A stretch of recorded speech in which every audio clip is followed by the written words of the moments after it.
ছোটোখাটো ব্যাপার স্যাপার না, এটা একটা ইন্টারন্যাশনাল সিস্টেম। অর্থাৎ একটা দেশের যে কোনো একটা দেশের অর্থনীতি নির্ভর করে দুইটা বিষয়ের উপর, একটা হচ্ছে ব্যাংক এবং একটা হচ্ছে ইন্স্যুরেন্স।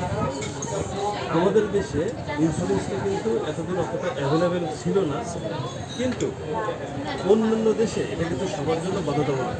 অর্থাৎ আমাদের দেশে একটা শিশু জন্মগ্রহণ করলে যেমন একটা জন্ম নিবন্ধন করে দিতে হয়, আর অন্যান্য দেশে একটা শিশু জন্মগ্রহণ করলে তার নামে আগে একটা ইন্স্যুরেন্স করে দিতে হয়। ইন্স্যুরেন্সটা হচ্ছে অন্যান্য দেশের একটা পরিচিতি, মানে ওইটাই ওদের আইডেন্টিটি, ওইটাই ওদের পরিচয় পত্র।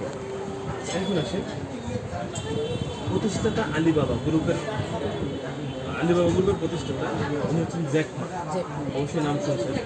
উনি কি বলছে এই বিষয়ে দেখে, লাইফ ইন্স্যুরেন্স জীবনকে পরিবর্তন করে না। অর্থাৎ লাইফ ইন্স্যুরেন্স জীবনকে কোনো পরিবর্তন করে না, কিন্তু জীবনধারার পরিবর্তনকে প্রতিহত করে। অর্থাৎ যে কোনো সময় আমাদের জীবনের ধারা পরিবর্তন হয়ে যেতে পারে। আমরা অসুস্থ হয়ে বিছানায় পড়ে যেতে পারি, আমরা অ্যাক্সিডেন্ট করে বিছানায় পড়ে যেতে পারি, টাকার অভাবে ট্রিটমেন্ট না নিতে পারি, মানে ট্রিটমেন্ট হয়তো করার সুযোগ থাকে। সুতরাং এরকম একটা পরিবর্তন কিন্তু যে কোনো সময় আসতে পারে। কিন্তু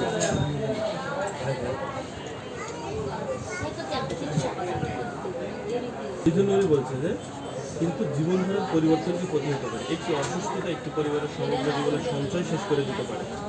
আপনি লাইফ ইন্স্যুরেন্স কিনে দেউলিয়া হবেন না, কিন্তু আপনি আপনার প্রিয়জনের দেউলিয়া হওয়ার কারণ হবেন যদি আপনি লাইফ ইন্স্যুরেন্স না কেনেন।